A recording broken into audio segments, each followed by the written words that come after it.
Hey everyone. So this is my very first YouTube video ever.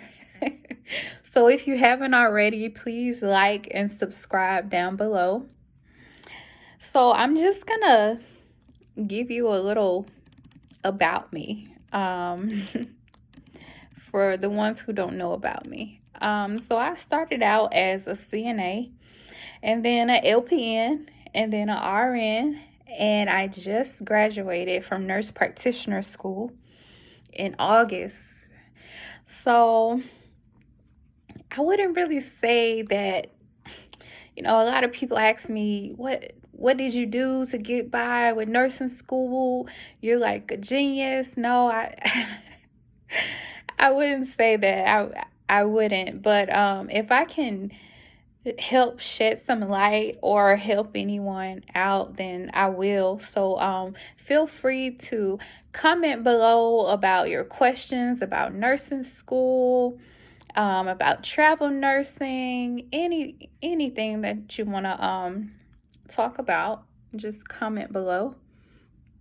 So I'm gonna just jump straight into it. These were some questions that I had posted earlier on social media, on Instagram and on Facebook. The first question was, what are your questions about travel nursing? Someone asked, do I like it or do I love it? I definitely love it. I love the autonomy of travel nursing. I love just traveling, period.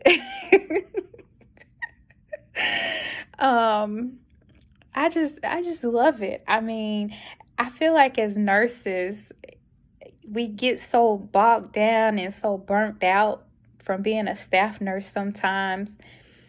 It's like a little break sometimes because you need a little break between working sometimes. And I feel like as a staff nurse, you can put in for PTO, you might not get it.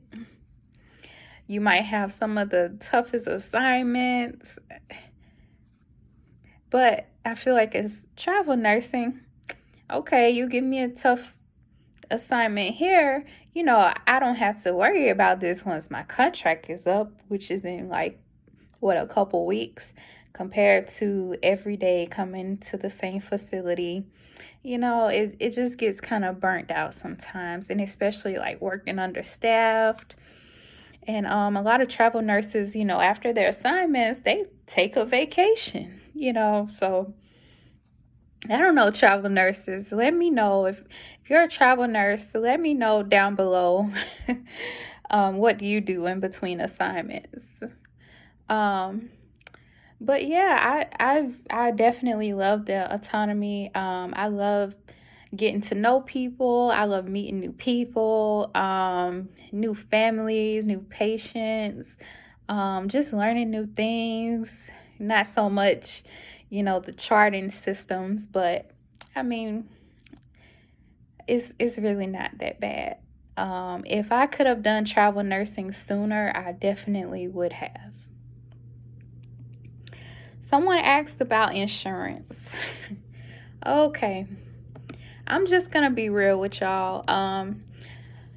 As a travel nurse, you make more money than the staff nurses, so don't expect for your insurance to be anything less than $100 a month, because it's probably not gonna be $100 a month. Right now, my insurance is about $210 a month. So, that's actually double for me than when I was a staff nurse. I was only paying like $100 a month.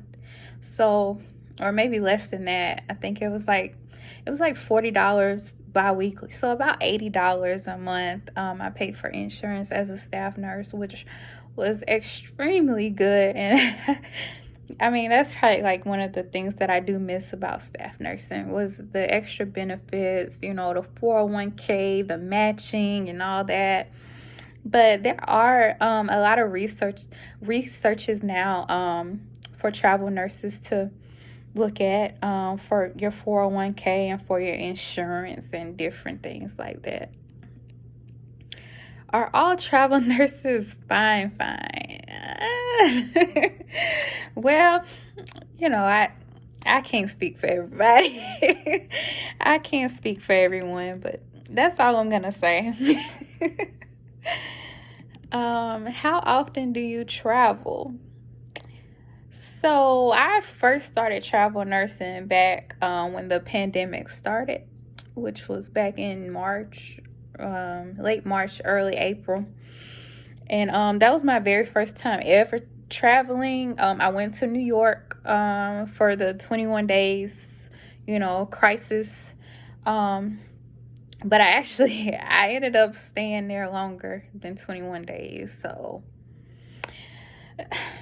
I mean, as far as travel nursing goes, I would definitely say that I travel a lot now. Especially since nurse practitioner school is over, I got more leverage to do what I want to do now. But this is actually my third deployment. So as you can see, I am in my hotel room right now as I'm filming this. So right now I'm in Texas though. But Texas is nice. I wouldn't mind living here actually. And they are a tax-free state for state taxes, so that might be something that you want to look at.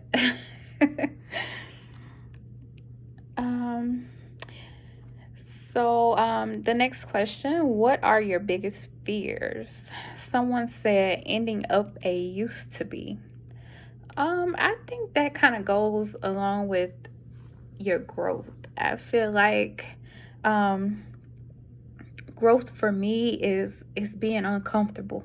So if you're comfortable all the time, then you should know that, hey, I need to get uncomfortable. I gotta grow. I've gotta mature. I need more growth.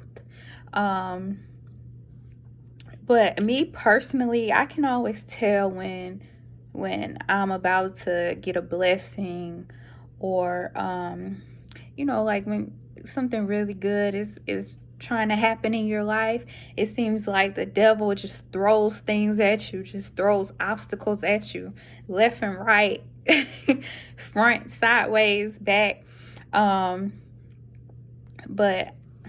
I would definitely say just keep the faith, and just don't be afraid of change.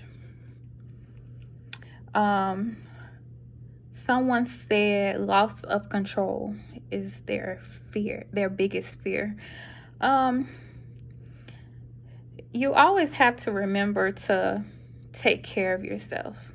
As a nurse, I feel like that is so important, because sometimes as nurses, we're so used to caring for others and nursing on others that we sometimes forget to, love on ourselves, nurse on ourselves a little bit. Like, do things for you. Go get a pedicure, go get a haircut, go do something for you. When I was in nurse practitioner school, something that really just made me get through my days, like some of my toughest days in nursing school, I would have a calendar of the days, and every day I would put in what task I needed to do, what assignment needed to be completed, what days I had to work. Back then I was a staff nurse then. So after that day, the next day I would go and I would mark off that calendar. The next day I would mark off that calendar, keep marking until the whole calendar is X'd out. And I mean, that just made me feel really good about accomplishing a lot. And small victories are good. Believe it or not, you don't always have to have just a big victory. You can celebrate small victories. Um, but just take it one day at a time, and everything will be all right. Just one day at a time. Next question. What do you want to know about grad school? Can you write my papers? LOL. That is from my friend. So I already talked to her, but just to go over with you guys, nurse practitioner school didn't really require a lot of papers. I had to write more papers in my BSN than I did for NP school. NP school is more of a applied knowledge, and they want you to do PowerPoint presentations, discussions. I had a discussion at least 2 or 3 times every week, and then you have to write that initial post, and then you have to respond to the professors. Then the professors ask something, you got to respond back to them. The students, you have to respond to them. So it's just a lot of responses, discussions, PowerPoint presentation on the Kaltura, quizzes and tests. It was a lot of that, but not so much paperwork, which was great.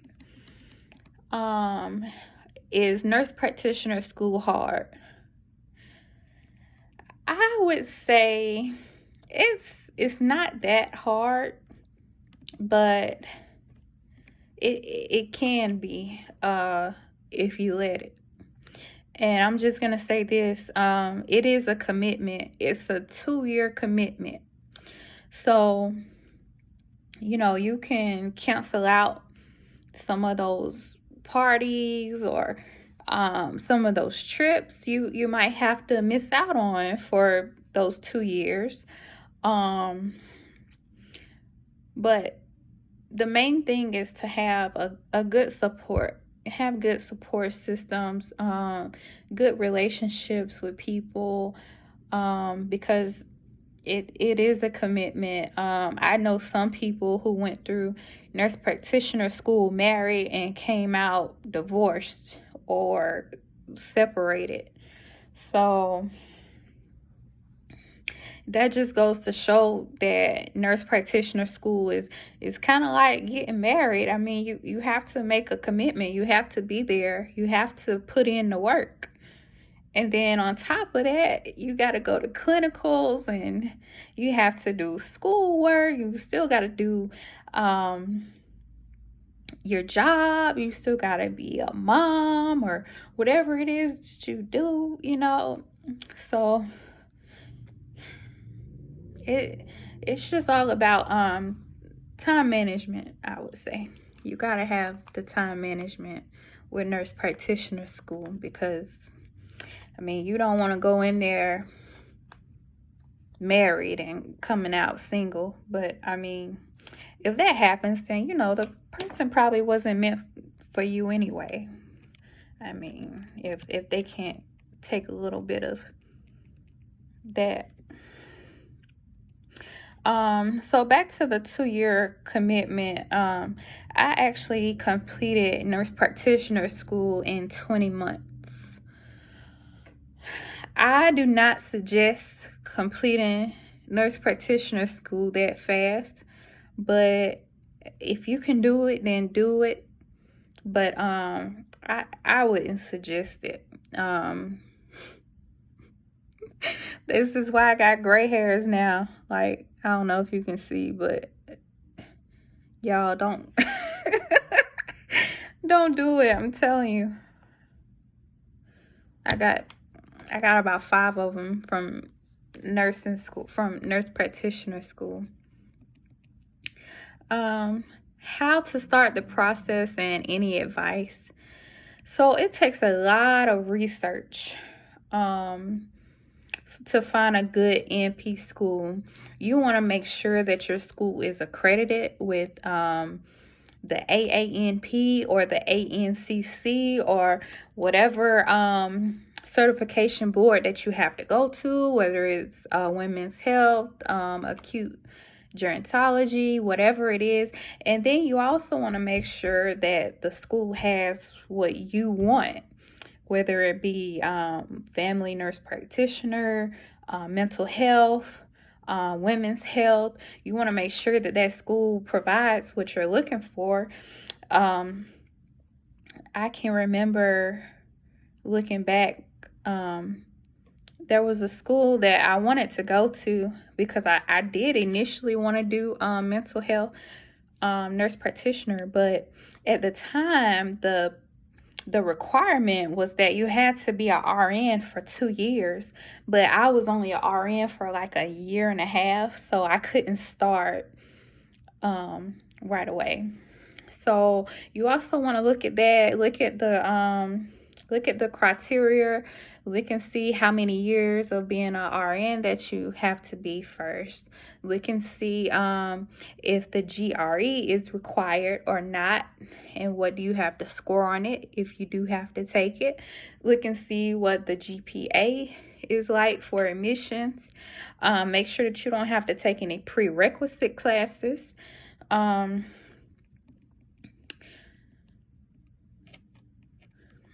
So with finding the school, for me, it was pretty easy because I just went back to the same school that I got my BSN from online. I did my whole BSN course online, and I've completed that in 9 months. So it was just easy for me to go back and take my F&P courses because I already knew that school. I knew what the grading criteria was.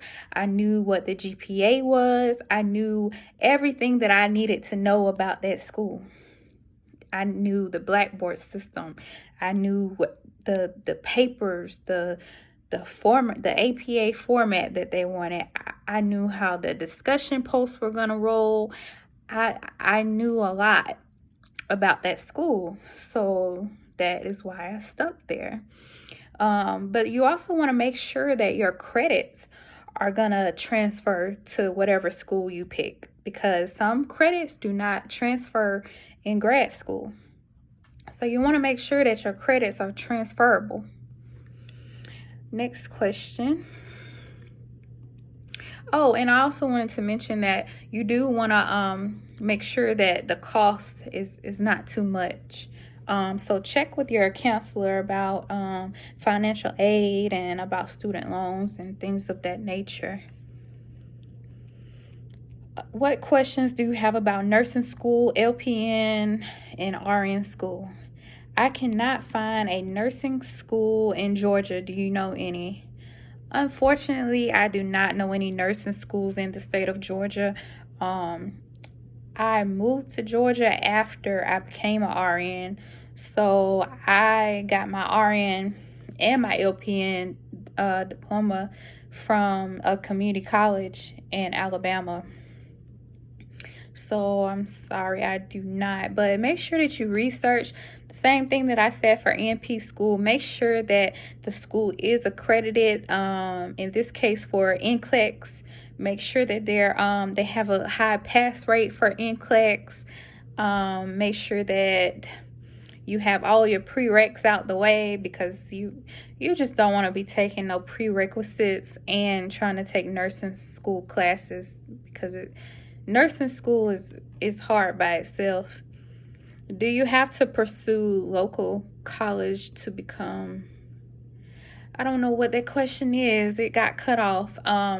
If you're watching this, please comment below what that question was. I'm sorry it got cut off. But like I said, just research different schools. And if you know somebody who went to a certain school, just ask them. I mean, it costs nothing to ask somebody. Networking is key. Call around. I mean, that's what the schools are there for. That's what the counselors are there for. They're there to help you. So make sure that you communicate with the counselors. And another thing that I wanted to share with y'all, when I first started going to, I wanted to do LPN. Well, one of the counselors had signed me up for a class that had nothing to do with LPN. And luckily, somebody had caught it right before the semester started. So I didn't have to end up taking that class. But even the counselor was questioning why that other counselor signed me up for that class. So just make sure, and maybe even get a second opinion if you think that something isn't right. Is LPN school hard? For me, LPN school wasn't hard. And I think I know who asked that question. So LPN school is not hard, especially when you have a CNA background.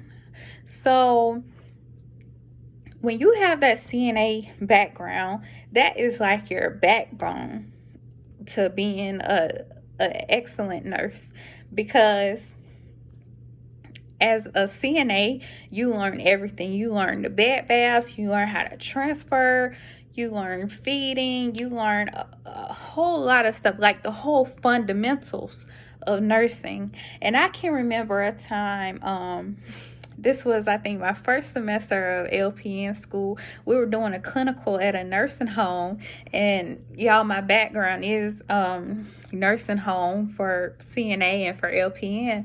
And I remember I was partnering with this one girl.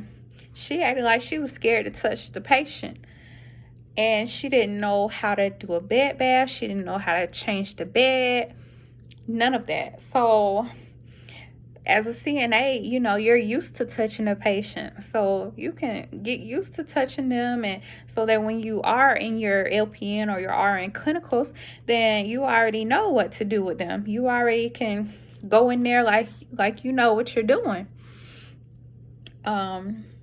So yeah, that was very helpful for me. I would say CNA was very helpful for me in becoming a nurse, because it's like the basics. I mean, and if you don't have the basics, then you have to learn everything from the bottom. Nothing's wrong with that, and I don't knock anyone for not being a CNA first. That's just my personal opinion. But I do feel like CNAs do have a basic structure of nursing. So, and if you don't agree with that, then you can comment below and we can have a little debate about it. But yeah, if y'all have any more questions, comment below. Don't forget to like and subscribe to my channel. And I promise y'all, next time my video is gonna be out this world. Y'all stay safe.